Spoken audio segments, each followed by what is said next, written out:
Rock and Roll Geek Show 869. Still rocking after all these years. This is the story of my rock and roll butler. This is it, the show that started it all. Often imitated, but never equal. From San Francisco, USA, online since 2004.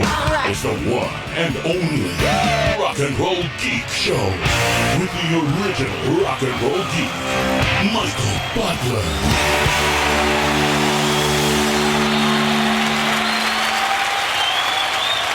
Welcome to the Rock and Roll Geek Show. My name's Michael Butler. Thanks a lot for joining me. I really appreciate it. Today is Saturday, October 6, 2018, and it's 6:15 p.m. when I'm recording this episode.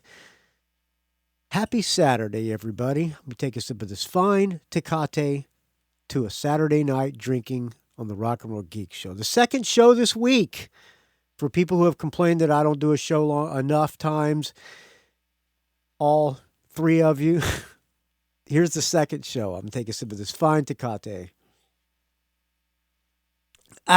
Second one of the day. I had to work today, and boy, are my arms tired. I went out to dinner last night. A friend of the show, Mike LaPlante, who did a home invasion a long time ago, I picked him up from the airport yesterday, and we went out to dinner at some place called Al Masri.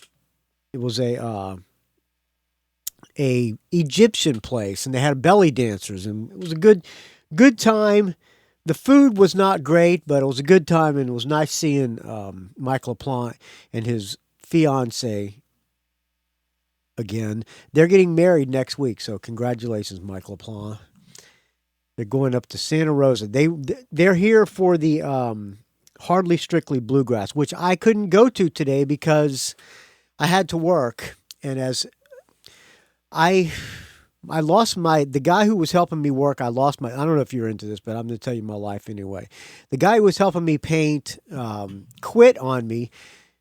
The good part of that is I get to keep all the money for myself, but the bad part is, as the genius Phil Henry says, I worked my ass off. All right.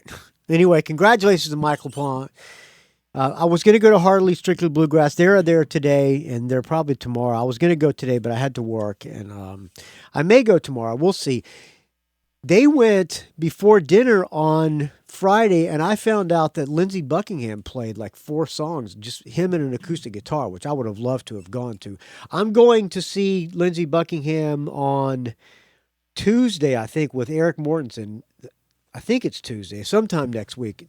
I'm looking forward to it. It's going to be at the Palace of Fine Arts. So I'm looking forward to hanging out with my friend Eric Mortensen, the metal CPA, and I'm looking forward to seeing Lindsey Buckingham. But I would have liked to have seen him at Hardly Strictly Bluegrass. It is the best kind of concert festival that you will ever go to because, A, it's free to get in. There's like 3 stages. It's really super laid back, and you're allowed to bring your own coolers of beer into the place. So, for that reason, other than the fact that it's good, a lot of good music. It's a lot of Americana, and there's some bluegrass, and there's some like country rock. But last year, Cheap Trick played, and Bob Mould played. I'm not thrilled with the lineup this year, although I would have loved to have seen Lindsey Buckingham. I may stop in tomorrow because it's less than a mile from my house, so I can just I can pretty much walk there from here. I may go there and just hang out for a couple hours. We'll see. I can't fish tomorrow because it's going to be too windy. So it'll be my first day of actually not having to do anything. So I'm looking forward to a relaxing Sunday. All right. Let's get on with the show, shall we? I'm going to start off with another song by that band Reverend Backflash. Their album just came out, and I got it. It's called Too Little Too Late. I found out about this band from Gerald Stansbury, who does a website called Uber Rock. And he did a review of this album, and he alerted me that he did the review and said that they sound like American Heartbreak. And in the review, it says that one of the songs, called Ready When You Are, sounds like a cross between American Heartbreak and Cheap Trick. So I was all in. So here's the song, Ready When You Are, that supposedly sounds like American Heartbreak and Cheap Trick from Reverend Backflash.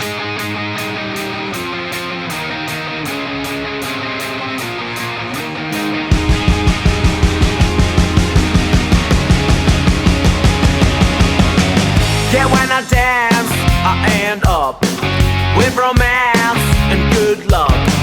That's the way it used to be until the day you danced with me. My luck is streak, that's how it ends, from cheek to cheek. And now just friends, don't leave me hanging on. Slowly I get frustrated. What's the deal? We're not related. Did you meet somebody new? Or am I coming on to start to you? I am ready, ready when you are ready, ready when I am ready, ready when you are. Pick up the phone, don't be so childish. I'm all alone, just give me one wish is all I'm asking for. One wish and not a single more. Would you please go out with me? Watch DVDs or have a cup of tea, but don't leave me hanging on. Slowly I get frustrated. What's the deal? We're not related. Did you meet somebody new? Or am I coming on to talk to you? I am ready, ready when you are ready, ready when I am ready, ready when you are.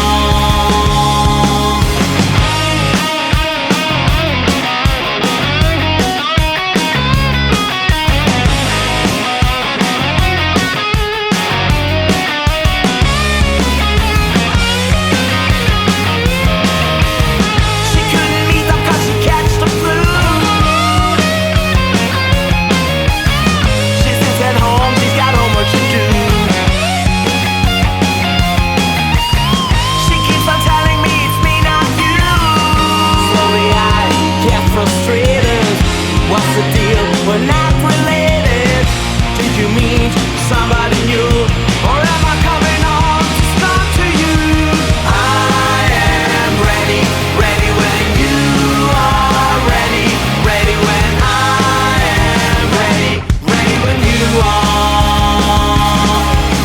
I am ready, ready when you are ready, ready when I am ready, ready when you are. Ready when you are. Ready when you are. Ready when you are. Ready when you are. Ready when you are. Ready when you are. Ready when you are. Ready when you are. Ready when you are. Ready when you are. Ready when you are. Ready when you are. Ready when you are. Ready when you are. Ready when you are.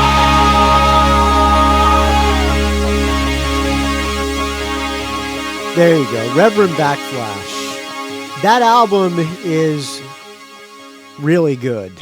It's going to be, it will most likely be in the top, my top 10 for sure. Thank you, Gerald Stansbury, for turning me on to that band, Reverend Backflash. All right. I have not thanked people who donated the show personally in a long time. So I'm going to take this few minutes to thank everybody who donates to the Rock and Roll Geek Show. Thank you so much for the donations, friends. This show survives off donations and donations only. As Adam Curry says, it's a value for value model. So whatever you think the show is worth, I would appreciate you just donating what you think it is worth. If you think it's worth $100, donate $100. If you think it's worth nothing, don't pay anything. You get the idea. So thank you to everybody who does think the show is worth some money. And there are several ways you can donate to the show. By the way, without your donations, this show would die a horrible, putrid, stench-filled death. There are several ways you can donate. First, if you're too cheap to pay any money, you can go to rockandrollgeek.com and just click the Amazon link. And anything you buy on Amazon, I'll get a little kickback, and that helps. You can also go to patreon.com/rnrgeek. Let me find some music in the background first. This was sent to me from Adrian Boschon, Bosch Rock on the forums and on the Rock and Roll Geek Facebook page, which I did not create, but I do approve people. Just look for the Rock and Roll Geek Show on Facebook. Thank you, Adrian Boschon. He's a donor as well, and he sent me this. He said, this is a band called The Haunt, or just Haunt, featuring Trevor William Church, son of Bill the Electric Church from Montrose and Sammy Hagar. Stay frosty. All right, so we'll play that in the background. I think it's more metal, so let's see here. I think they're from like San Bernardino or something like that. All right, there are several ways to donate to the show. You can go to patreon.com/rnrgeek.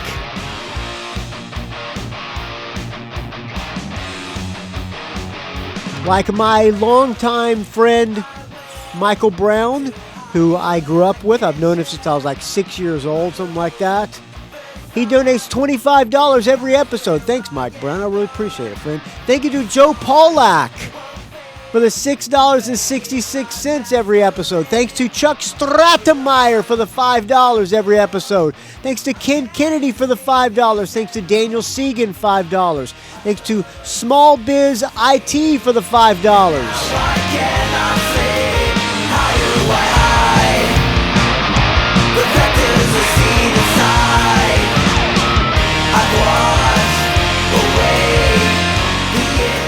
Sounds okay. It's not my favorite, but it sounds pretty good if you like metal.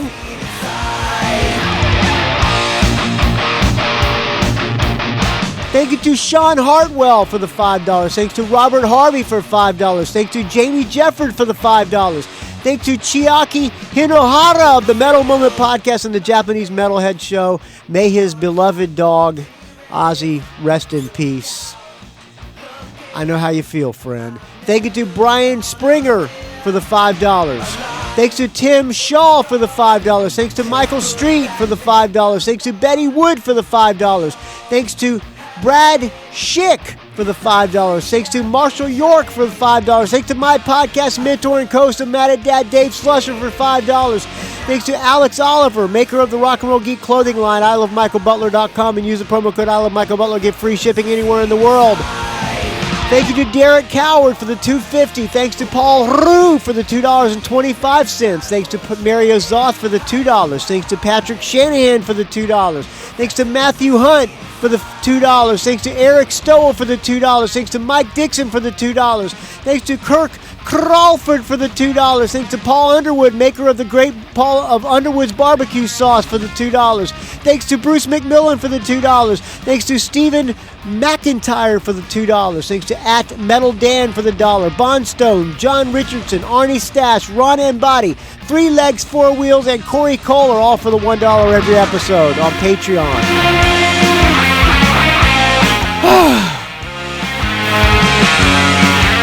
I need to take a sip.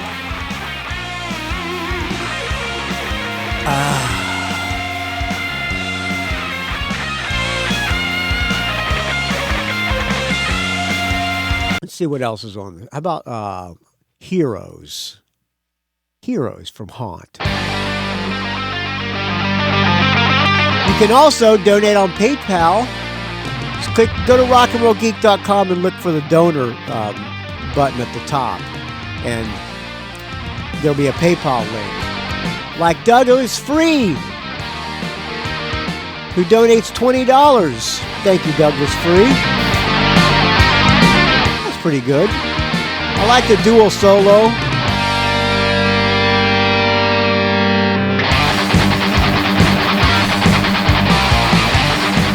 Thanks to My First Girlfriend, Elodie Johns, for the $20. Thanks to Jeff and Sherry Feelalaki for the $10. Thanks to Dave Jackson and the School of Podcasting for $10. Thanks to James Venners for the $10. Thanks to Dave Franco for the $10. Thanks to Jason Shepard for the $10. Thanks to friend of the show and friend of mine, Todd Cunningham, for the $10. Thanks to BJ Lisco for the $10. Thanks to friend of mine and friend of the show, Ralph Miller, for the $10. Thanks to Jeff CA for the $5. Thanks to Sigmund Heidacher for the $5. Thanks to John Tennis for the $5. Thanks to Greg Long for the $5. Thanks to Eric Lentz, $5. Thanks to Richard Fusey for the $5. Thanks to Brett Garsky for the $5. Thanks to Kelly Mitchell for $5. Thanks to Michael Williams for the $5. Thanks to Richard Strom for the $5. Thanks to Andrew Howell for the $5. Thanks to Dale Roller for the $5. Thanks to Kelly Mitchell for another $5. Thanks to Jer O'Carroll for the $5. Thanks to Christopher Del Grande for the $5. Thanks to John Offenlach for the $5. Thanks to Peter Spark for the $2. Adrian Bashon, who sent me this music, for the $2. Did I say he sent me? No, he did not send me, because that would have been wrong. Thanks to Deborah Dreyfus, if that's your real name, for the $2. Thanks to Richard Fusey for another $2. Thanks to William Moffat for the $2. Thanks to Lassie Satvithagen for the $2. Thanks to John Skiller for the $2. And finally, thanks to Bradford Page for the $2.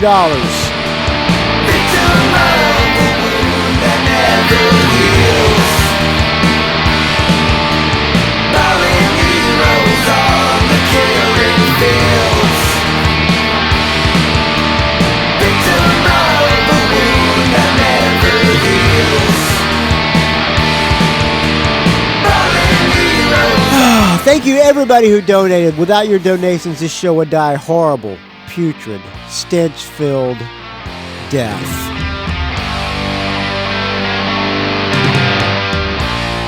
As far as metal goes, it's pretty good for a young metal band. I don't know anything about the band other than I know Bill Electric Church from Montrose and Sammy Hagar.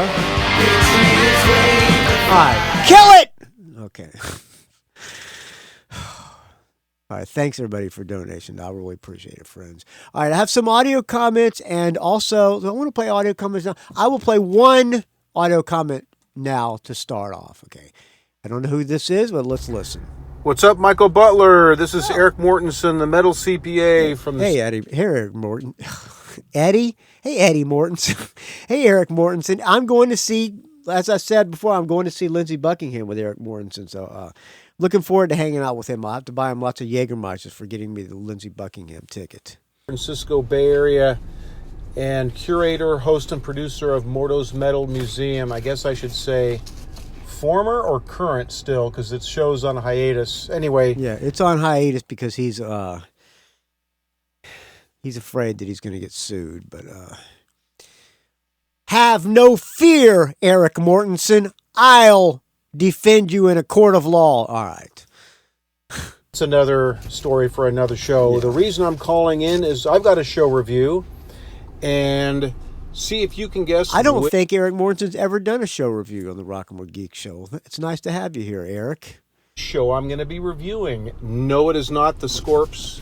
Oh, actually, he did call in with his Ace Frehley story, which I won't go back into. Let me back it up here. Story for another show. The reason I'm calling in is I've got a show review, and see if you can guess which show I'm going to be reviewing. All right. No, it is not the Scorps Queensryche show that I went to in Tahoe. No, it is not the Cheap Trick and Wilson show that I went to at Thunder Valley that absolutely sucked. Oh, really? My first and last thank you Cheap Trick show. Again, another story for another day. He doesn't like Cheap Trick. This is, of course... Wow. Eric. As you would guess, drumroll please, come on, you know. Of course, it's Exodus. Oh, he went to last the Exodus Tuesday, show. September 18th at Slim's in Sold San out. Francisco. First of all, forgot to ask, how are you doing? I'm super great. Couldn't be better. Thank you for asking. Awesome. I'm doing super great and couldn't be better either. Glad to hear. Anyway, so like I said, Exodus at Slim's, your old band. It wasn't my I've seen band. them, I was just in according the to my band. ticket stub archives, 18 times over the years. Wow. And yes, I have every stub to prove it. Did you ever see him when I was in the band, Eric? Every ticket stub from every show I've ever been to my whole life since 1979. Wow. Wish I did. Can you guess what my first show was? I'm going to guess since 1979. I'll probably say it was A Day on the Green. I'll give you a second to think. Maybe you got it right. It was Kiss Dynasty Tour, Dynasty Tour 1979. No, I did not get that right. At the Cow Palace in San Francisco.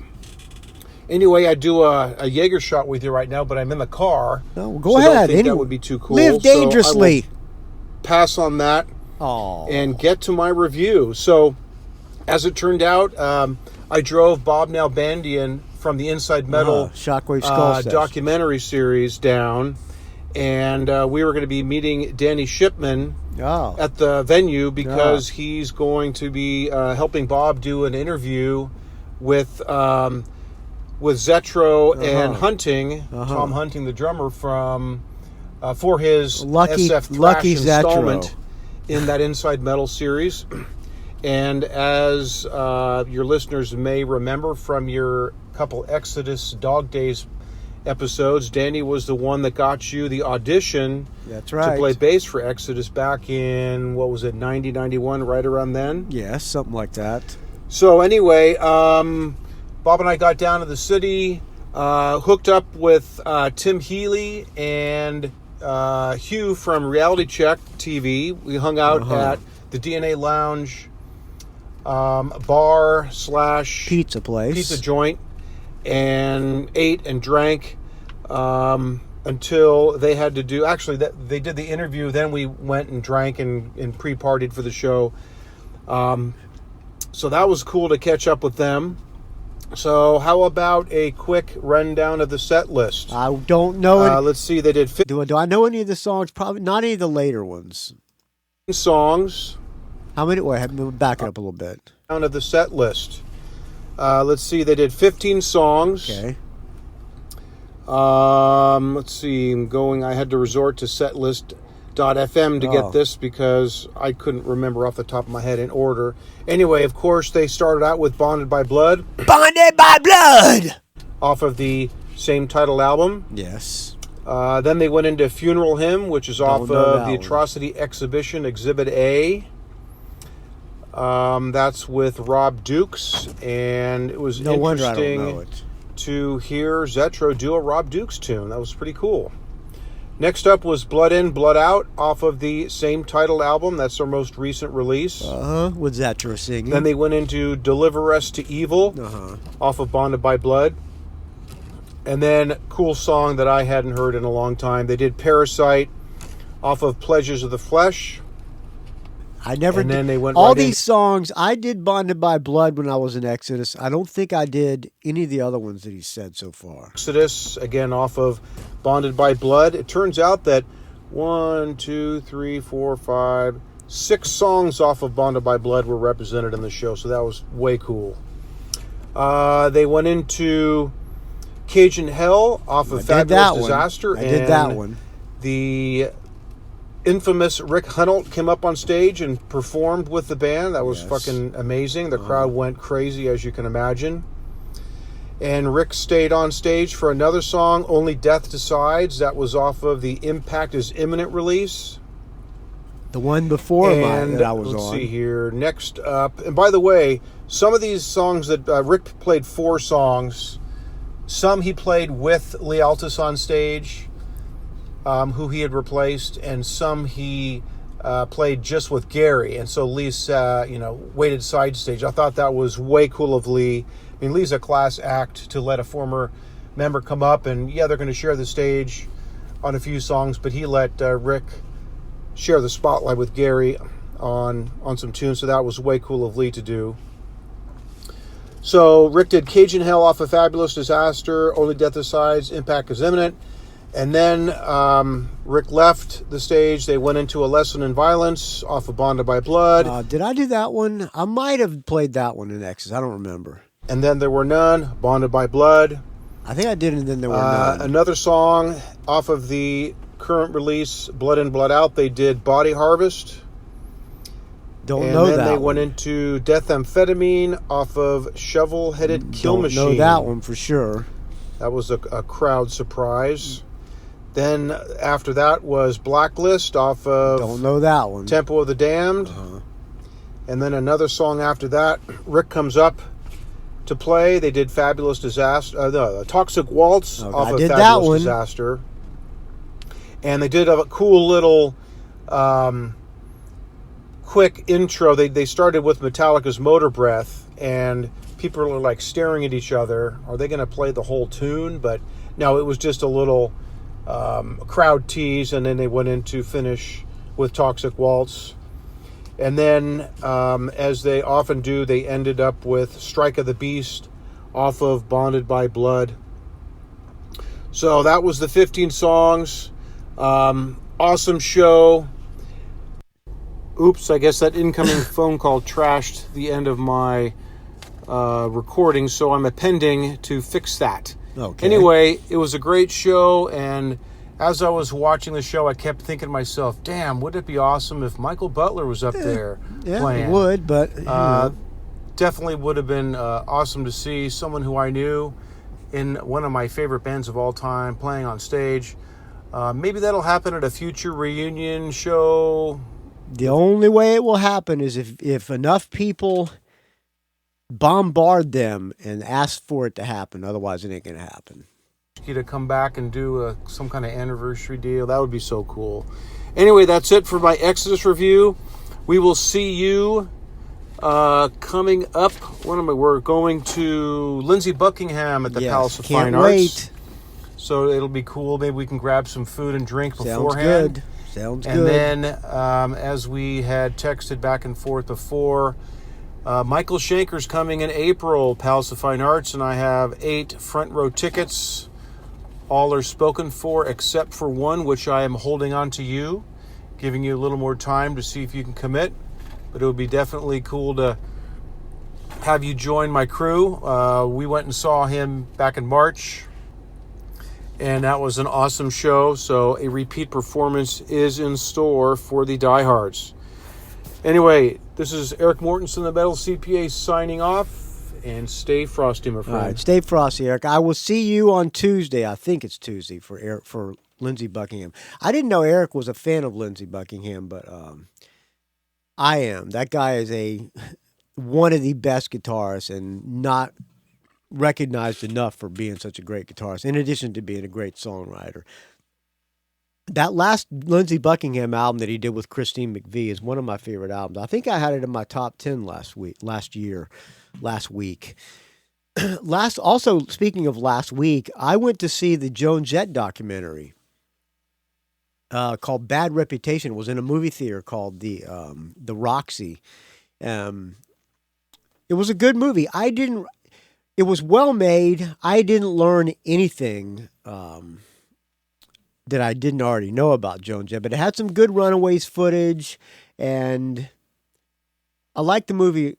It was worth seeing, and I liked seeing it in a theater, and there were a bunch of Joan Jett fans, and I enjoyed it. Like I said before, the two bands that I would like to, the two bands that I would most want to tour with or be in would be Joan Jett and Ted Nugent. The two couldn't be farther away on the political spectrum, but despite them being so far away on the political spectrum, I would say that they are more alike than they are different. I'm going to make my case right now.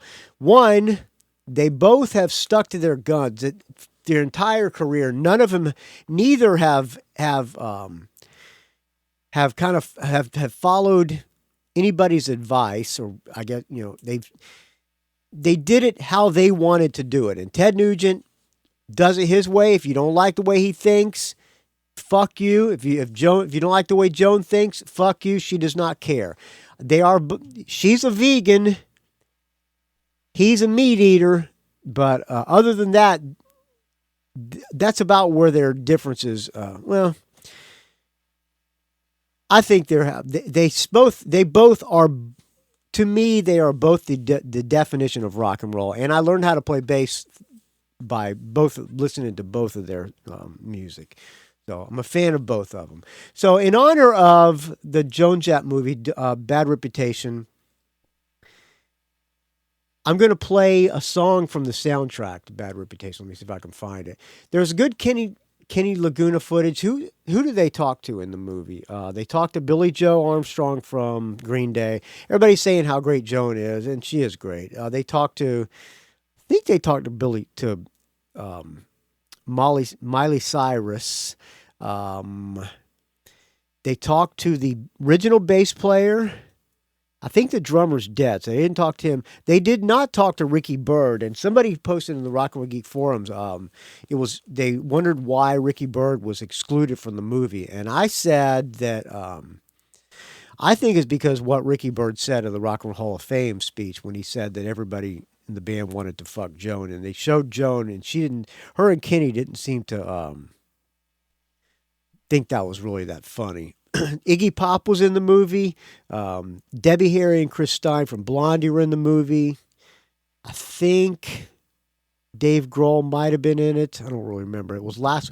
I saw it last week, and it seems like longer than last week. So since I've been working by myself, the days, I don't know, my sense of time is all screwed up, but a good movie. If it comes to you, it's probably already left the theaters, but it's probably going to be on Netflix or something like that soon. It's worth seeing. If you don't know much if you're not as hardcore of a Joan Jett fan as I am, it's more worth seeing because you'll probably learn a lot of things that you didn't learn. Like I did learn that she was thinking about joining the Army before Kenny Laguna came along and saved her life.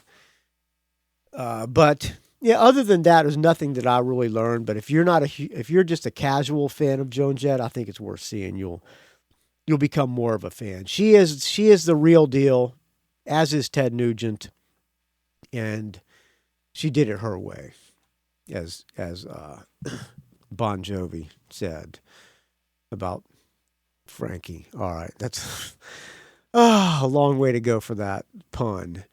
All right, I'm looking for my playlist here. All right, so what I'm going to play this is from the soundtrack. This is Joan Jett, Miley Cyrus, Laura Jane Grace, who is the singer for Against Me.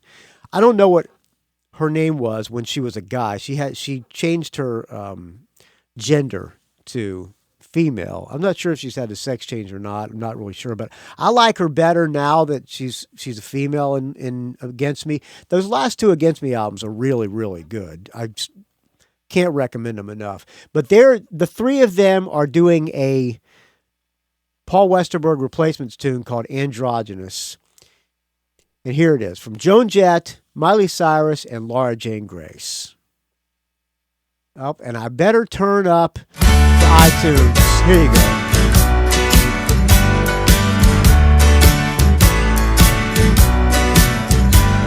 Well, here comes Dick. He's wearing a skirt. Here comes Jane. You know she's sporting a chain. Same hair, revolution. Same build, evolution. Tomorrow who's gonna bust? And they love each other so. Androgynous. Closer than you know. Love each other so. Androgynous.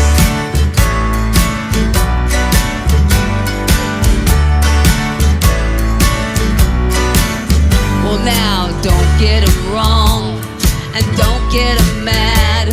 He might be a father, but he sure ain't a dad. And she don't need advice that they send to her. She's happy the way she looks.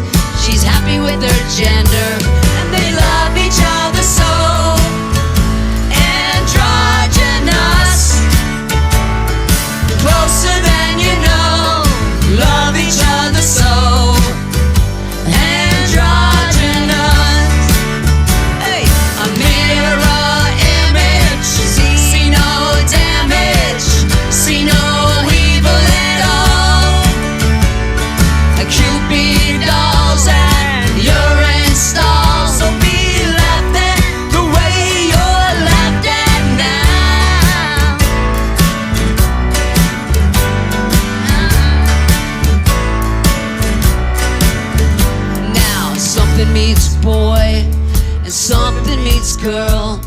They both are the same, they're overjoyed in this world. Same hair, revolution, unisex, evolution. Tomorrow who's gonna fuss? And tomorrow Dick is wearing pants, tomorrow Janie's wearing a dress. Future outcasts now, they don't last now. Today the people dress the way that they please, the way they tried to do in our last centuries. And they love each other so, androgynous, closer than you know. Love each other so, androgynous.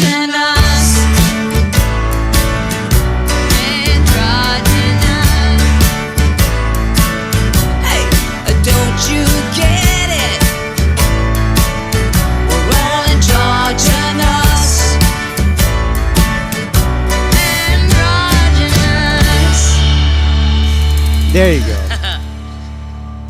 That was Joan originally did that on the, I think the Notorious album. Her and she did that song on Notorious. I think that's on Notorious, and she also co-wrote a song with Paul Westerberg on that song as well, on that album called Backlash. I think I like the version. I really like that Laura Jane Grace.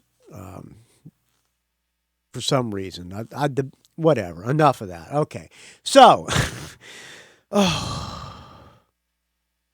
yeah, it's a train wreck, folks. Another regular train wreck. All right. So I got an email from Perry Eisen. He sent me this, friend of the show, Perry Eisen. He sent me a link to this article from ultimateguitar.com. Top 30 bass players with the best tone. Let me see if I can find the link here. Okay, it's on ultimate-guitar.com. Friday top. I guess they do a Friday segment of a top list. 30 bassists with the best tone, as voted by the Ultimate Guitar community.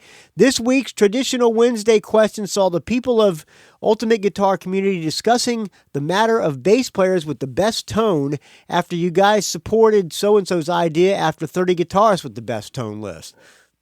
Pardon me, I'm bourbon is fine, Tecate. Based on votes and almost 450 comments, we summed this one up in a top 30 rundown. Before we start, here are the honorable mentions. They say Jaco Pastorius, honorable mention. Doug Wimbish, honorable mention. I don't know who that is. Lemmy. Duff. I think people were just rattling off any bass player that they know. Duff McKagan, Tony Levin, Roger Waters, Carlos Danger, Melvin Gibbs, Kim Deal. Yeah, they're just rattling off anybody they can think of, I think. Adam Nolly, Get Good, Matt Freeman, Pino Palladino, Chai Cheng, Doug Pinnick, Nick Oliveri, Steve Harris, who I would have given up there, Chris Walbers, I don't know who that is, and Phil Lynott from Thin Lizzy. I would have put him up there too. Good bass tone. The full rundown awaits below.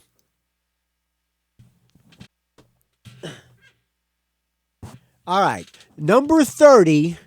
Now, a lot of these bass players, I figure we will go through this like I did with the UFO. I won't spend as much time. We'll kind of run through this one kind of quick. A lot of these bass players that they're naming, I don't know anything about, but we'll listen to them anyway. The number 30, Al Cisneros from the band Sleep. Don't know the band Sleep, and they say, and what a way to kick things off. Al Cisneros delivered some of the filthiest and doomiest bass tones we got the chance to hear in rock and metal music. It always sounds like thunder is going through his Rickenbacker bass. All right, let's hear a little bit of Al Cisneros.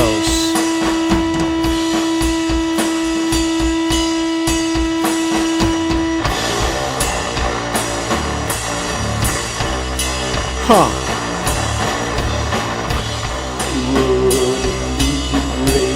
Wow, Sleep sucks.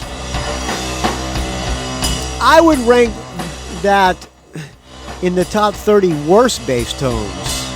But what do I know?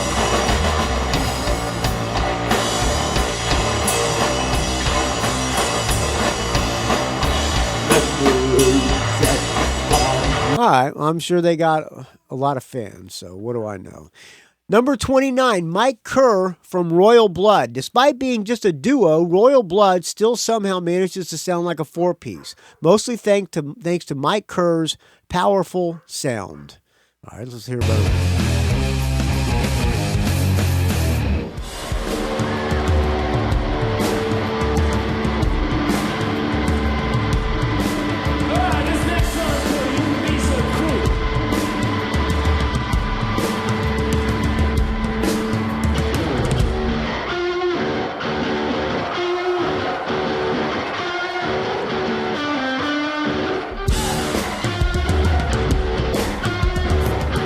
All right, that's not a horrible bass tone for two people.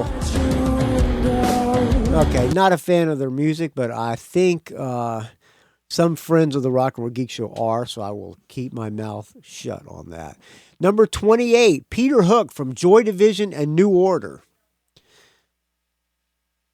We'll hear a little bit of Peter Hook.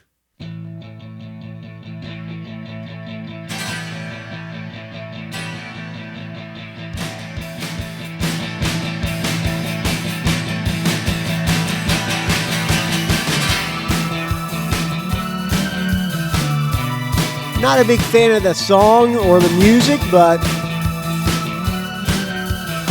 pretty good bass tone. All right. I won't argue with that too much, I guess. All right, number 27, Brad Davis from Fu Manchu. All right, all Brad Davis. What did they say about Peter Hook? Well, he's more than just a bassist, since he's one of the most talented multi-instrumentalists and songwriters out there. Peter Hook is known for his use of Electro-Harmonix Clone Theory chorus. Okay. Number 27, Brad Davis from Fu Manchu. All Brad Davis needs are his G&L basses and Ampeg SVT, and he's all set up to bring us his fuzzy greatness we get to hear in Fu Manchu. I'm losing my voice and I can't read, so this is a double whammy. Here's a little bit of Fu Manchu. Fu Manchu. Oh boy.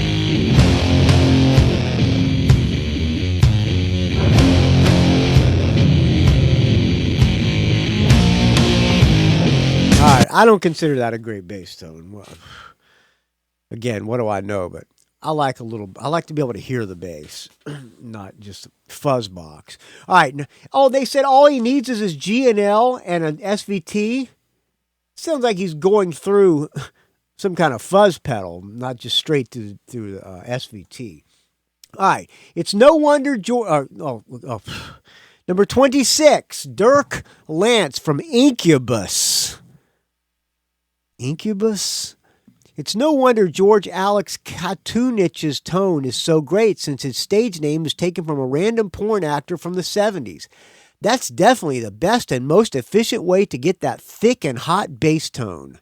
Oh boy. Little humor there. A little bit of Incubus.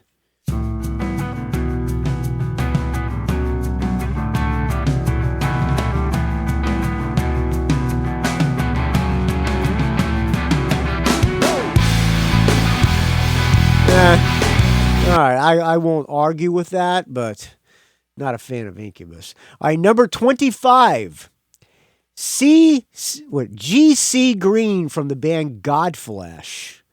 Again, I don't know Godflesh, but besides Justin Broderick's killer guitar tone, it's G.C. Green's bass sound that makes Godflesh such a sonic pleasure. Green said of his can't read. Green said this of his own tone: I would describe my bass style as a heavy, down-tuned, and driving. Sometimes I play chords to give extra weight and depth. I like to have as big a physical impact on people's bodies as I can. People don't do it, man. People have been physically sick and had orgasms, although not at the same time, at our live shows as a result of the low end and sheer physicality of my bass sound. I sometimes slap because it adds a percussive tone and physicality. The secret of playing bass well is practice, naturally. For me, I value being innovative and thinking outside the norms of what you're supposed to do. Well, there you go. He's not very modest. But there's no room for modesty in rock and roll. All right, here a little bit of G.C. Green from Godflesh.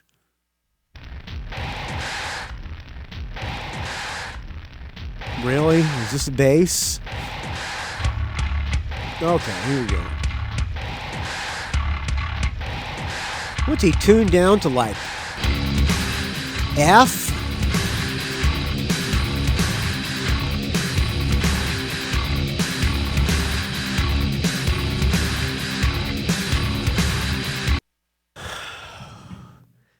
Not a great bass tone. It might be a good bass tone if he was in regular tuning or at least half step down, but that far down, it just sounds like farts to me. All right, and number 24, Mel Schatz, the bass player from Grand Funk Railroad. The legendary Mel Schatzer comes in on the 24th spot. User DR Gonzo nominated him and said, that fuzzy bass sounds so awesome on their Ret album. Here's the song that I think is good for bass tone of Grand Funk Railroad. That's how a bass should sound. That is good. I don't need a Clear. whole lots of money. Clear and rocking. I don't need a big fine car. Not to mention it's a great tune. Everything that a man could want, I got more than I could ask for. I don't have to run. That's a out. bass tone. I don't have to stay out all night, 'cause I got me a sweet loving woman, and she knows just how to treat me right. But my baby, The whole song, just bass and drums. Right. Well, my baby's clean out of sight. Don't you know that she's some kind of wonderful? She's some kind of wonderful. Yes, she is. She's some kind of wonderful. Yeah, yeah, yeah, yeah. That's a good bass When I tone. hold her in my arms, you know she sets my soul on fire. Ooh, I don't know what the guy's talking about. It's not fuzzy bass. That's just a clean, pure bass sound. A little bit more of that. I like that. kisses me. That is the bass tone I would strive to have. When she wraps her loving arms around me. Sounds like a Fender jazz Out bass. of my mind. Yeah, when my baby kisses me, chills run up and down my spine. And my baby, she's alright. Oh, my baby's clean out of sight. Don't you know that she is? She's some kind. All right, that's good. I like that. I like that a lot. Grand Funk. Mel Schatzer. Never knew that guy's name, but I like that. All right, number 23, Marcus Miller. Is there any explanation needed, really? Seems like there's no way anything bad can come out of his Fender jazz bass. All right, Marcus Miller is a session guy, I think. Jazz bass player. Let's listen to a little bit of Marcus Miller here. To pull up live. They're gonna give us a live link. Okay. Ladies and gentlemen, Marcus Miller.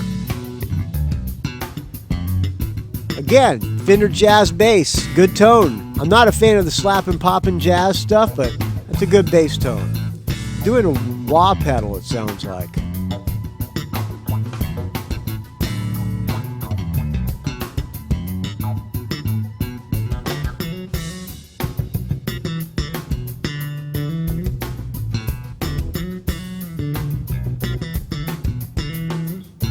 Yeah, I won't argue with that. That's a good bass tone. All right, number 22, Simon Gallup from The Cure. User comments, he's got tone reaching from raw as hell to sweet and juicy, phenomenal melody maker as well. All right, The Cure. Let me find some The Cure here. Yeah, nice clean bass sound. I won't argue with that. That's a good bass tone, I think.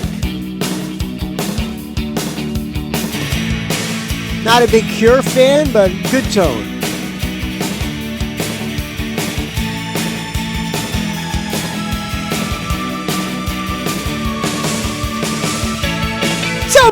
Tell me. All right. Okay, where are we here? Number 21, Colin Greenwood from Radiohead. You will most likely not see Colin Greenwood do any flashy virtuoso stuff, but his tone is one of the main components of what makes Radiohead so damn great. Let's hear a little bit of, y'all know this one.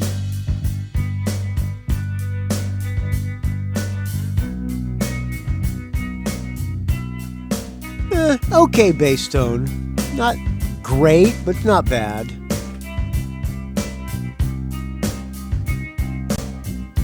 All right. I don't really want to hear Radiohead right now, but number 20, Larry Graham from Sly and the Family Stone. Can't argue with that. What else to say about the guy who played with Prince and is considered to be the inventor of the slapping technique, the ultimate funk bassist? A little bit of Sly and the Family Stone. Oh, the YouTube link they gave is not very good. Let me see if I can find some.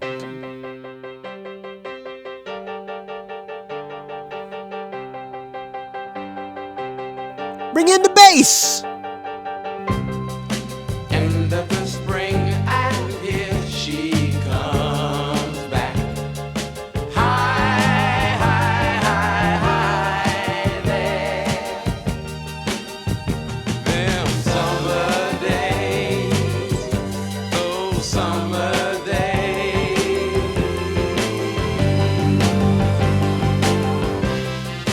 That's when I have. All right, nothing against that. It's an okay bass tone. And there's this one too. This is, yeah, it's a better bass. All right, and where are we now? Number 19, David Ellefson from Megadeth. This is what metal bass should sound like. Crispy, clear sound with a strong attack to it and cuts through the mix, but just enough to serve the song and not eat up all the other instruments. He's well known for his Jackson basses and Hartke amps. A little bit of, yeah, that's a good metal bass tone. I will not argue with that at all.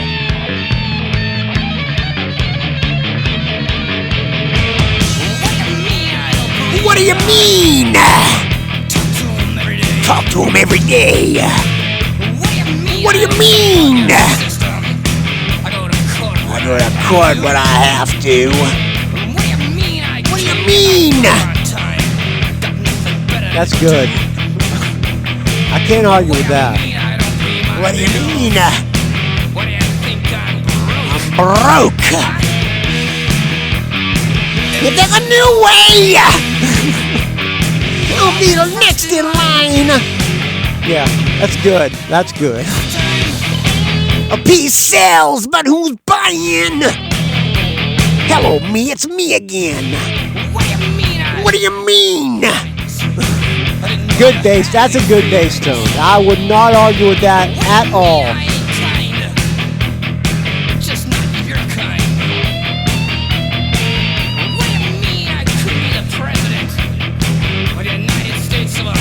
America. Tell me something. It's still we, the people, right? I like this tune. If there's a new way. I love his voice, man. This is a heavy grooving song. I don't care.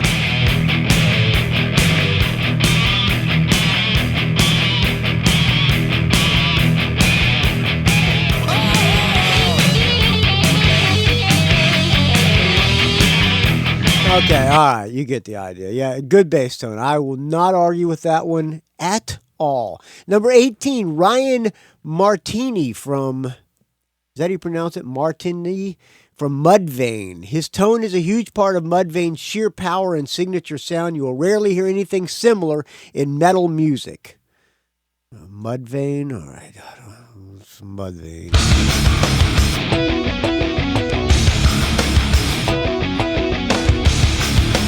I guess. Yeah. I could do without the tuning down, but it's a decent bass tone, I guess. All right. Number 17, Mike Inez from Alice in Chains. Before you start praising Jerry Cantrell as the main reason why Alice in Chains sounds so great, well, I would argue that they don't sound so great, but what do I know? Remember that he has Mike Inez behind him on bass who keeps all the things together. Inez's amazing tone can be heard on all of the Alice in Chains records starting from Jar of Flies and onward. And a little bit of what they have here.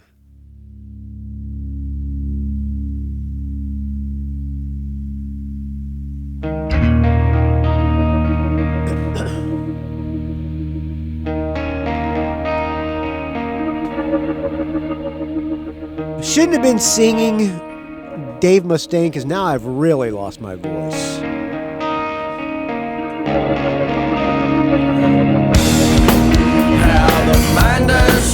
All right, not a bad tone. Not an Alice in Chains fan, but not a bad tone. Number 16, Fieldy from Korn. Many different thoughts on nu metal, but like it or not, Reginald Fieldy Avrizu of Korn had a huge impact on many metal bands that came after. He's well known for using Ibanez basses and Ampeg and Mesa Boogie amplifiers. His wild and aggressive slapping is one of the things Korn is known for. Ugh, I guess I gotta play a little bit of Korn, huh? Ugh.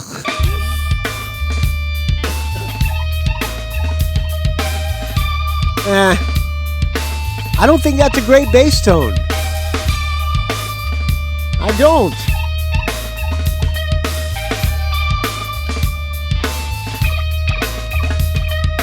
Something takes up. Goodbye. All right, number 15. Bootsy Collins from Parliament Funkadelic and James. I didn't know he played with James Brown. Now, this is where it gets funky as hell. Bootsy's playing and his sound have influenced many players of all different genres. Let's hear a little bit of, how about some stretching? Oh, I lost my place here. Some stretching out on a rubber band. Hallelujah! They call me Casper, not the friendly ghost, but the Holy Ghost. Dig, and I'm here to make. All right, it's not a bad tone. It uses tons of effects. To the one who knows what the funk's about, y'all. He's got that custom-made Star bass, which is a cool bass. I don't know what brand it is, but it's a cool bass. Number 14, Billy Gould from Faith No More. Ultimate guitar user, Lucid Guitar said, always excellent in the mix, whether the song requires him to have a deep and worn tone or all sorts of high-end attack. Let's see. Let's hear some of this. Faith No More.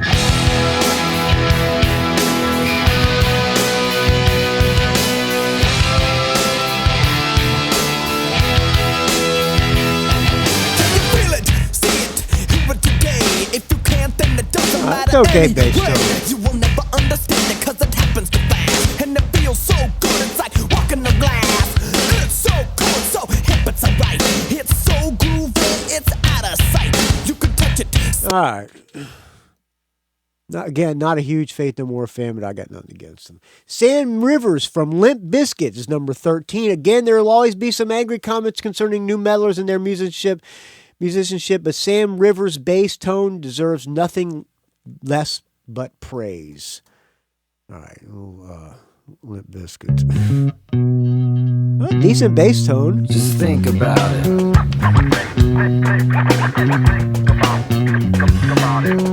All right, I don't want to play any more Limp Bizkit, but that's a decent tone. I won't argue with that either. I never heard that. Never heard really Limp Bizkit except for that one song. I Did It All for the Nookie. And I won't be hearing any more Limp Bizkit. Goodbye.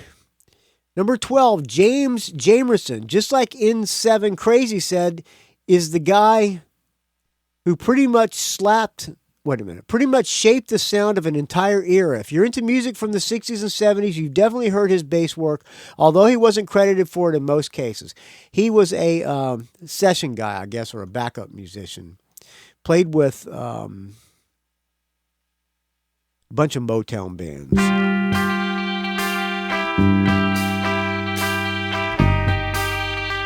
Played a jazz bass. Or either jazz or precision. Probably a precision.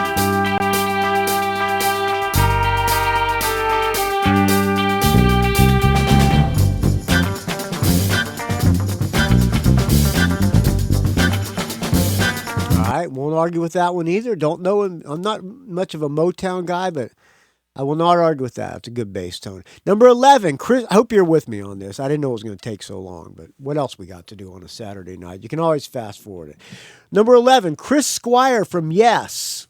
Yes, pun intended, Roundabout has reached the meme status, whatever that means. But what many young people found attractive in the song was Chris Squire's tasty bass tone. Guess they came for the memes and stayed for the music. All right. A little bit of Chris Squire.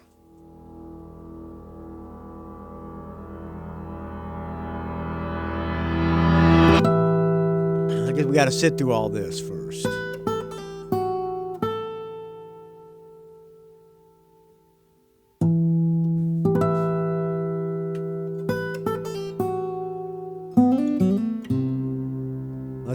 Let's go. Fast forward.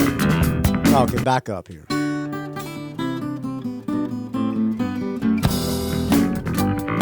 Yeah, good bass tone. That's how a Rickenbacker bass should sound. That's a good bass tone. Not argue with that. All right. Number 10, John Entwistle from The Who. Again, I won't argue with that. One of the greatest... If not, one of the greatest bass players ever to walk the face of the earth. Great documentary on John Entwistle, by the way, called The Ox, which I think is on Netflix. It might even be on YouTube.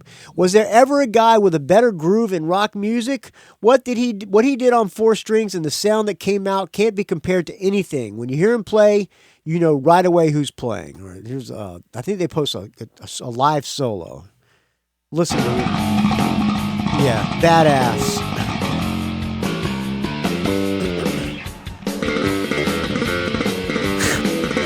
That's a bad motherfucker, man.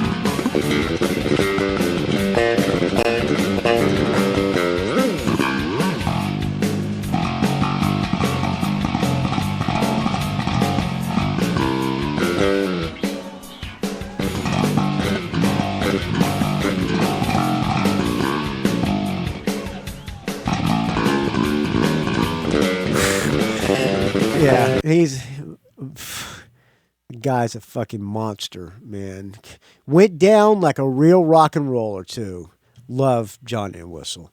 Watch that movie, The Ox. It's worth seeing if you're a fan of bass players. All right, number 9, Chris Novoselic from Nirvana. Not just an underrated bass player, but also a guy whose tone was a huge part of the whole grunge era.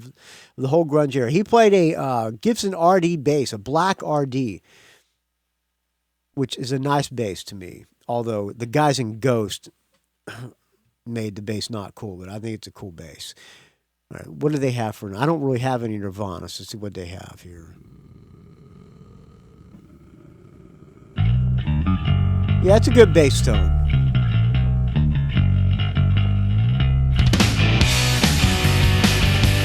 That's just a straight bass to an SVT, probably.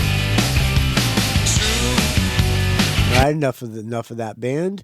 Number 8, Jason Newsted from Metallica. Now, even though everybody was rushing to throw in some painfully overused and Justice for All jokes, Jason Newsted actually had a pretty damn great and defined tone. Luckily enough, he wasn't buried in the mix on all the other albums, or a little bit of whatever they have posted here.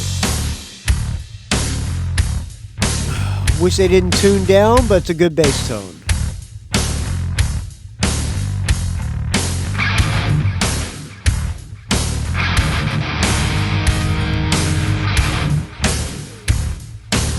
All right, I don't need to hear that.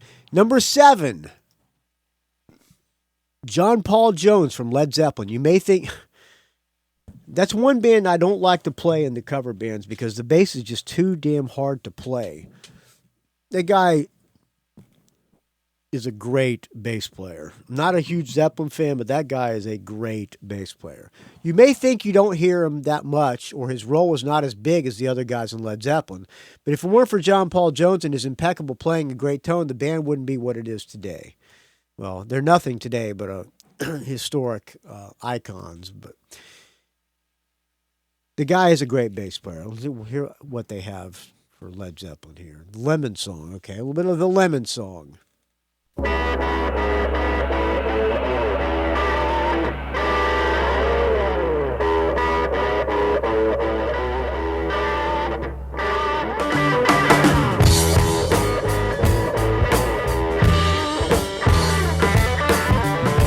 Okay, play again a Fender Jazz bass, one of the greatest sounding basses that there is. Number 6, Flea from the Red Hot Chili Peppers. There isn't a single rock bassist today that wasn't in one way or another influenced by Flea. I wasn't. If they say they're not, they're either lying or ignorant. I guess I'm ignorant. The moment you hear him play, you realize it's him. A huge part of his signature tone comes from Bootsy Collins-inspired slaps that Flea managed to bring up to a whole new level. Great bass player. Not a fan of Red Hot Chili Peppers. As a matter of fact, they're one of those bands that I can't stand. But we'll listen to a little bit of his tone.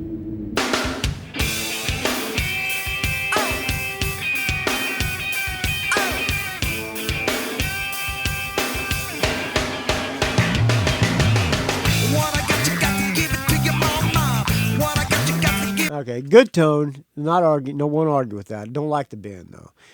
Number 5, Les Claypool from Primus. Talking about slap and unique tone, Mr. Les Paul is the one responsible for bringing in some significant funk elements to the heavier music. Crazy concepts like the whammy bar and a 6-string fretless bass combined with his peculiar nature and percussive style of playing make him stand out from the crowd. He's a great bass player. I'm not a big Primus fan, but one of the guys in the original Primus went off and formed a band called Porch, which I played in for a short period of time. I did one gig. Listen to Les Claypool.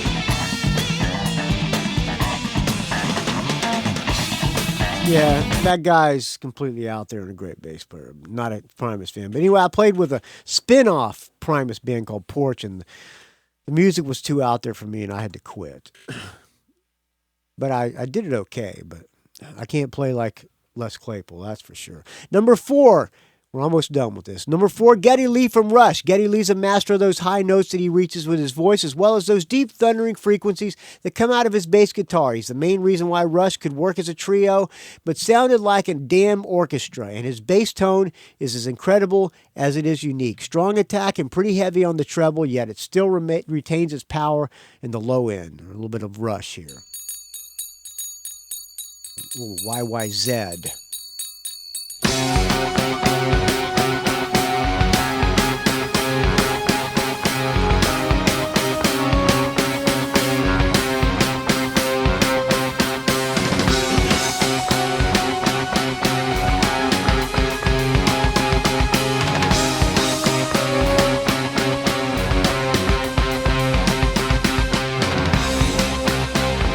All right, good bass tone. Will not argue with that. Number 3, the Comerford. Tim Comerford, Rage Against the Machine.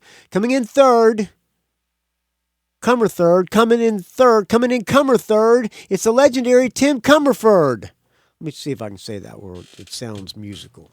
Coming in third, it's the legendary Tim Comerford. No. Bad move.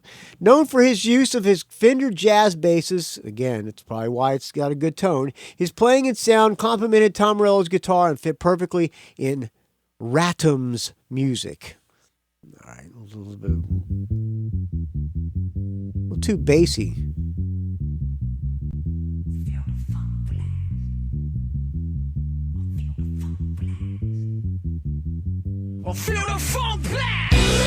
Goodbye!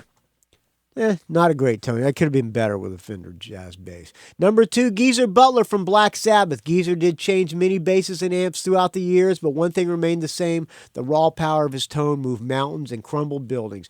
When Exodus toured with Black Sabbath, I stood on the side of the stage almost every night and just studied Geezer Butler. So can't argue with that. Let's see. From the opening notes of Black Sabbath on Sabbath, or over albums like Dehumanizer, all the way to 13, Geezer's doomy bass scared the shit out of everyone. During Sabbath's final years, he became known for his Lackland basses, EMG pickups, and Laney Ampeg and Hartke amps that he kept turned way up in order to get that naturally overdriven sound. All right, so a little bit of Geezer's tone.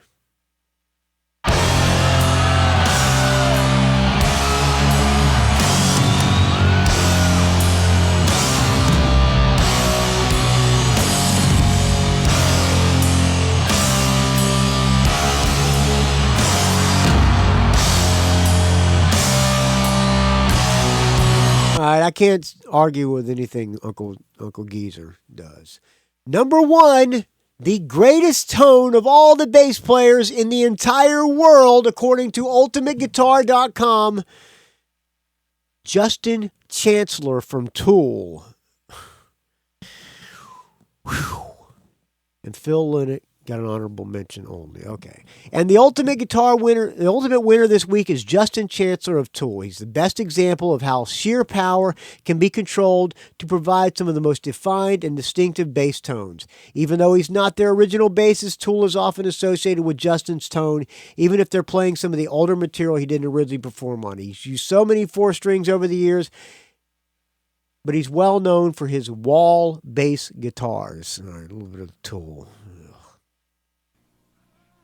Take it away, Tool. Who are you to wave your finger? You must have been out Best bass tone of all time. Where everybody going now?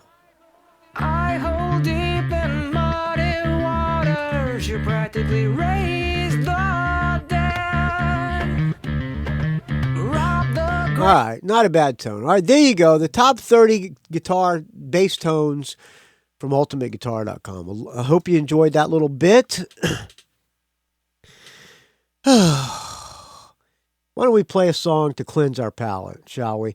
Brand new Glenn Matlock. How about that? He's got a new album coming out called, if it's not out already, called Good to Go with Slim Jim Phantom and Earl Slick. Here's a song called Piece of Work from Glenn Matlock. Like there ain't no tomorrow, you're always running around. You're here, you're out there, you're everywhere. Your feet rarely touch the ground. You gotta beg, steal, or borrow to keep up with ya. That's what I found.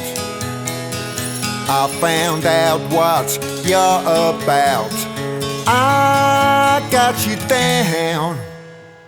Baby, you're a piece of work. You really are a piece of work.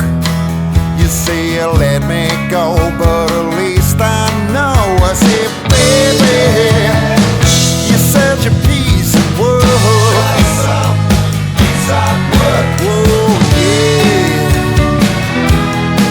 You think that all you do's gotta holler, and they'll all come running around, but they're out to get what they can't get, and see you lay your money down. I bet you your bottom dollar is still a mystery. I don't it go to show how you don't know? How come you never got that play? 'Cause baby, you're a piece of work. You really are a piece of work. And here you come in your league of one. I say, baby, you're such a piece of work. Piece of work. Oh, yeah.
you go. Nice song from Glenn Matlock.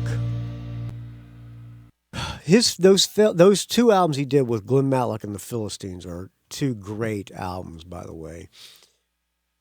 I highly recommend them. The new album from him is called Piece of Work. Slim Jim Phantom, Earl Slick, and he's got some other people playing on it too. Pardon me, I'm burping. It's fine, Conte. All right, another audio comment. Here you go.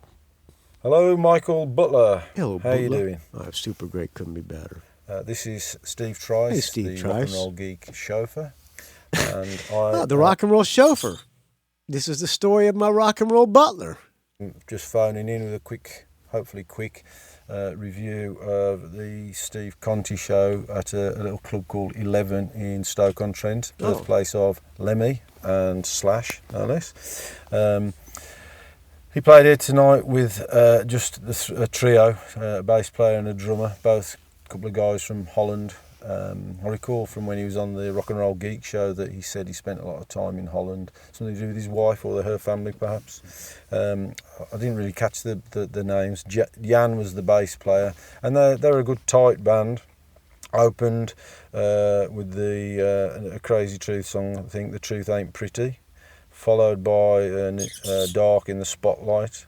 That's a good one. And they played Somebody's Going to Get the Head Kicked In Tonight, during which he segued into I don't know if you even would have heard this song in the States, but it was quite a big hit in Britain in the 70s. A kind of supposedly French guy called Plastic Bertrand had a hit called Ça plane pour moi. No. And it was a bit of a sort of a power pop junk. I'm gonna have to look for in that the one. 70s. So he segued into that. He followed that with a song called. Listen to the squeaking keyboard. Now I gotta look for Steve Conte because I'm curious about that song. So let me pause this. All right, no, that is not on his album. So back to you, Steve Trice. Which is only a sort of a half a minute acoustic number, I think, on the album, but they'd sort of rumbled up an extra verse that went on for a bit longer than would have been expected. Next song up, he sort of paid tribute to one of the great ones that we lost in the last year, as he put it, Tom Petty, and played a really great version of American Girl. She was then in he dug me. further back into his own personal catalogue for the Company of Wolves band. He says that album is going to be re-released soon, he hopes, and played Romance on the Rocks, followed by the Dirty Groove of Texas Tea.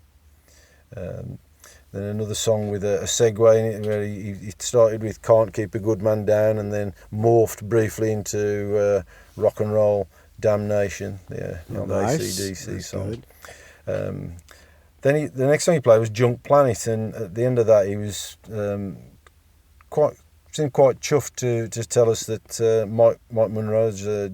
Michael Monroe's just recorded that for his next album, and he's really pleased about it. And mind you, he said, I play with Mike, and I did help him write Ballad of the Lower East, or I wrote Ballad of the Lower East Side.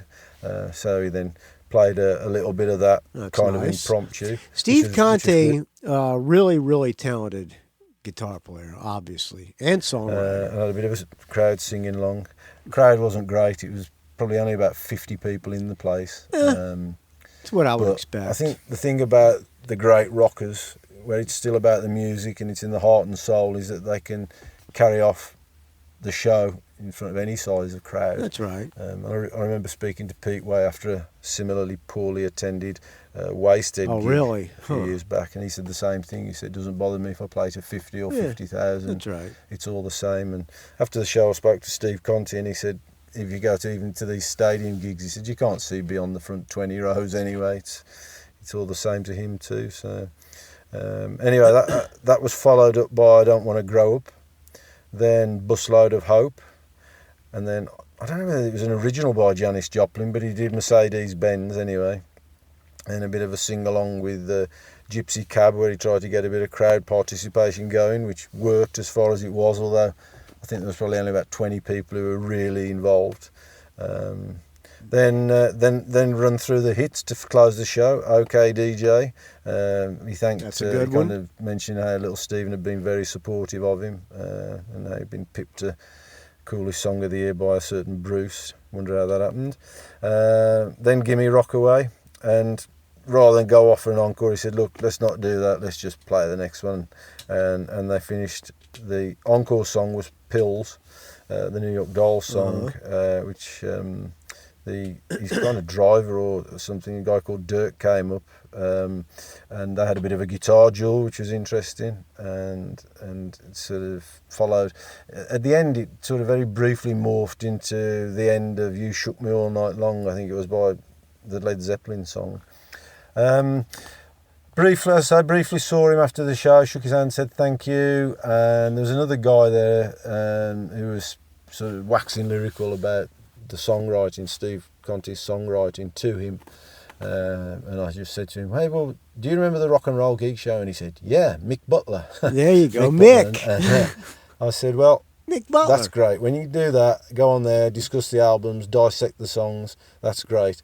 Awesome, man. By the way, I suggest everybody do that. To anybody who's ever been on the Rock and Roll Geek show, if you go to their show, I'm asking you as a favor, friends, if you've heard anybody on the Rock and Roll Geek show that I've interviewed and you go to their show, please go up to them after the show and tell them that you heard them on the Rock and Roll Geek show. It means a lot to me and might make them want to come back on. Records and T-shirts, but by the time I'd finished talking to them, the merch had been packed up and gone, so I didn't buy anything.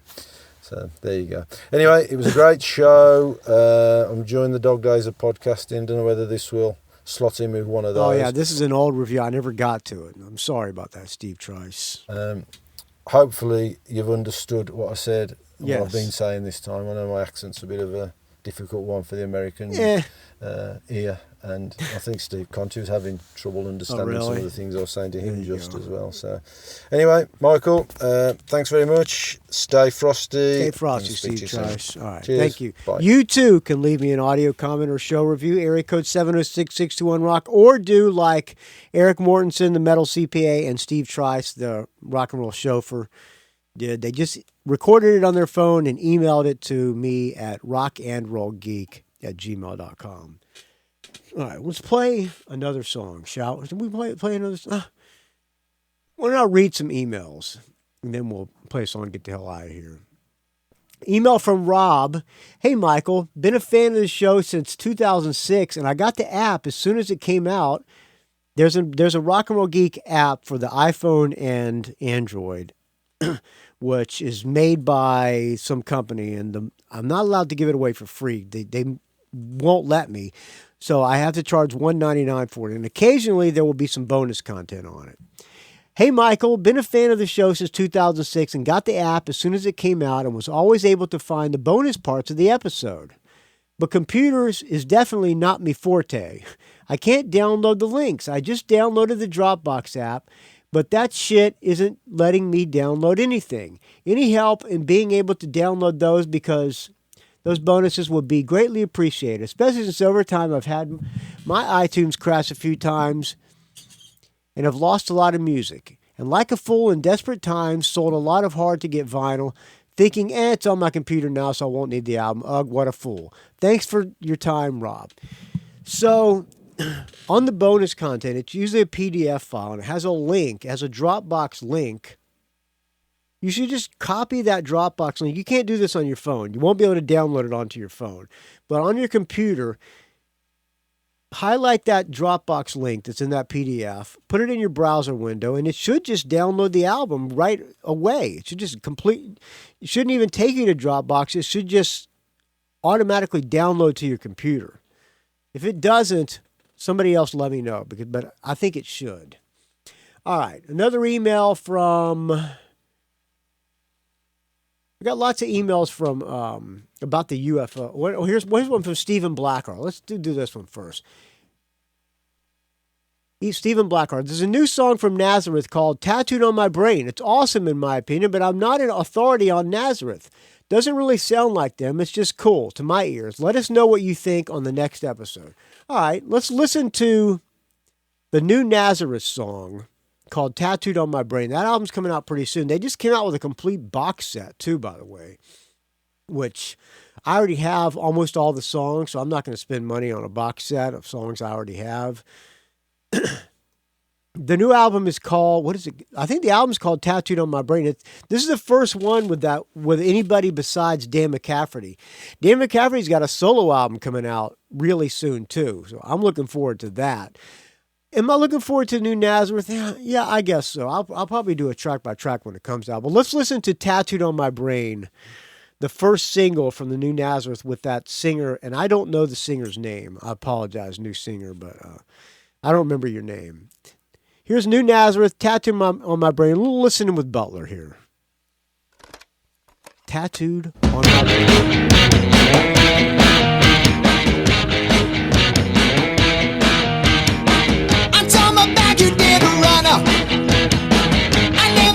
Chance to say, though I never wanted you forever, I've got you tattooed on my brain. We said we loved us in the summer, never expected you to stay. I made a big mistake and it's a bummer. I've got you tattooed on my brain. It's a permanent reminder of a temporary feeling, 'cause I've got you tattooed on my brain. Temporary feeling, 'cause I've got you tattooed on my brain.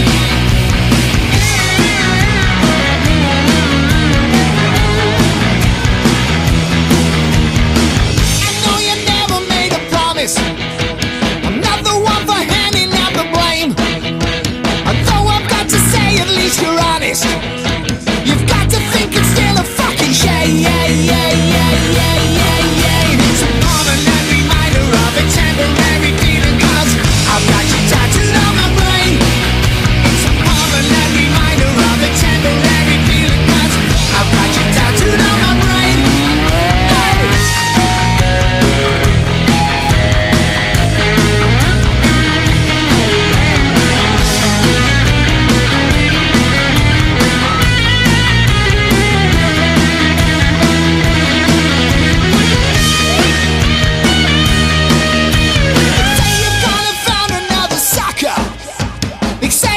It's driven you insane.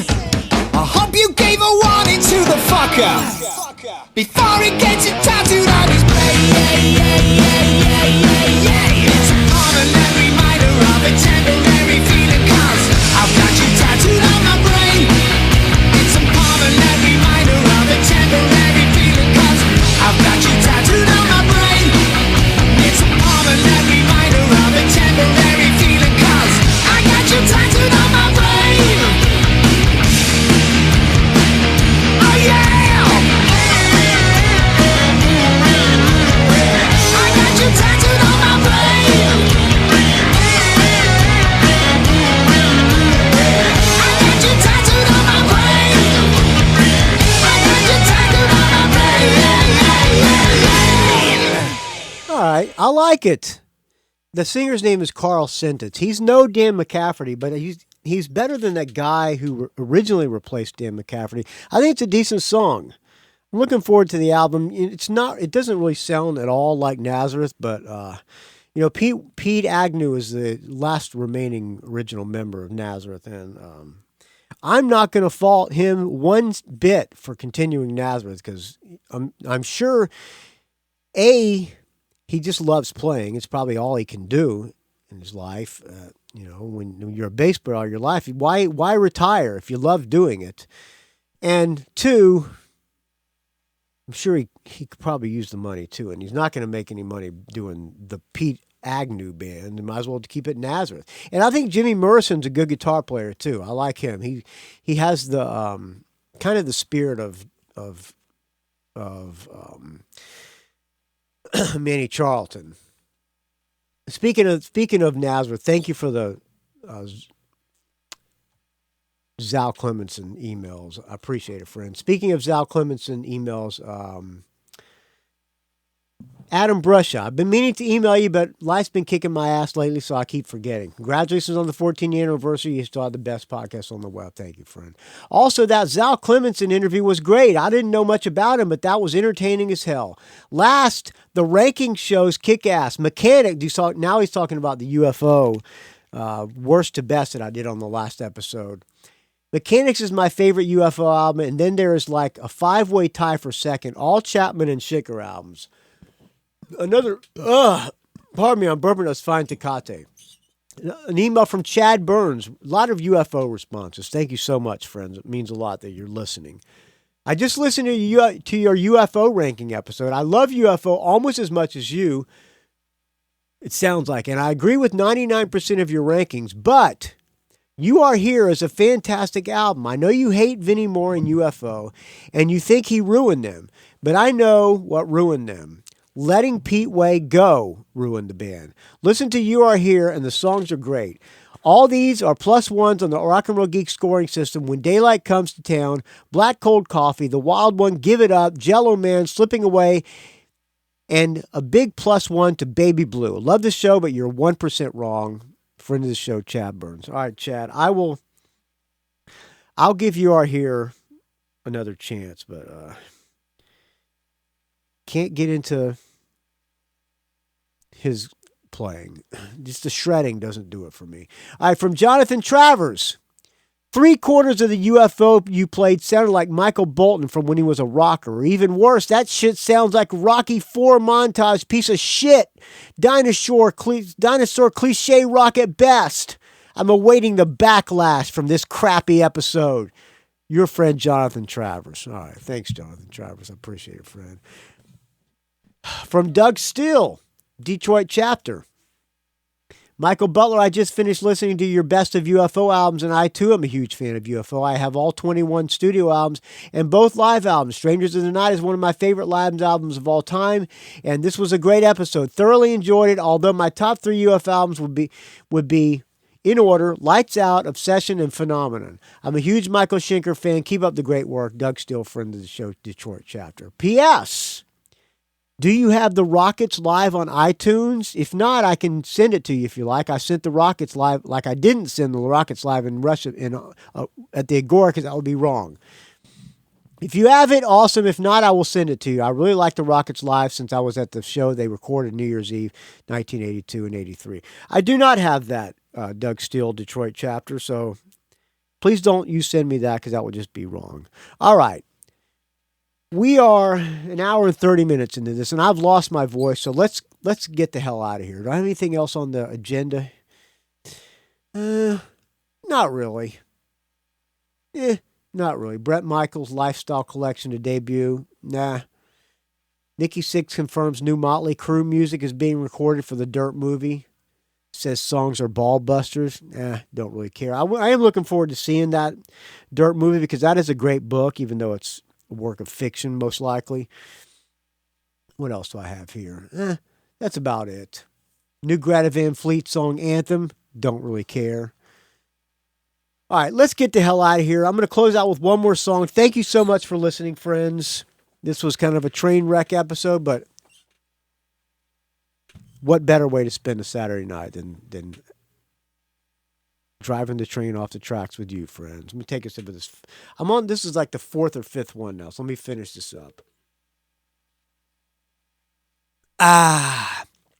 Thank you, friends, for listening, and thank you for the donations. Please keep the donations coming. As you know, this show would die a horrible, putrid, stench-filled, etc., etc. Okay. rockandrollgeek.com is where you can find the show. Find me on the Facebook, R&R Geek. Find me on the Twitter, R&R Geek. Find me on the Instagram, Rock and Roll Geek, Don't Ask. And I will talk to you very soon, friends. Here is, what do I want to play? How about, the new Hardcore Superstar just came out too, so I'll play something from that. This song is called Have Mercy on Me. Thanks for listening, friends. The album's called You Can't Kill My Rock and Roll. Thanks for listening, friends. I'll talk to you soon. Have a great rest of your weekend. If you're listening to this I'm shutting the hell up. I'm buzzed now and I'm rambling. So I'll talk to you soon, friends. How can anyone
wants to break free. An evil spirit inside of me. Lord, oh Lord, it wants to break free. Salvation. Please to see the devil in me. Salvation.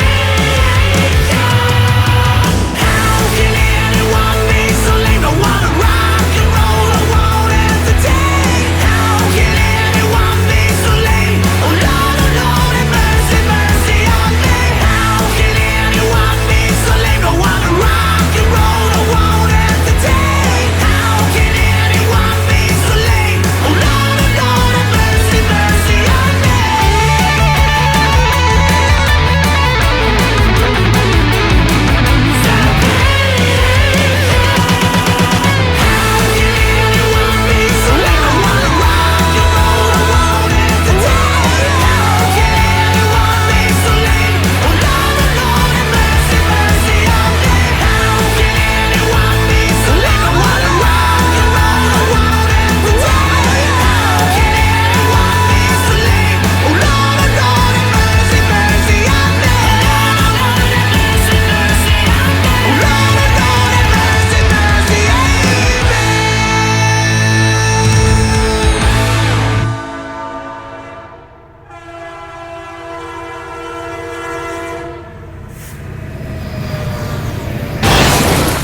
It's a rock and roll geek train wreck.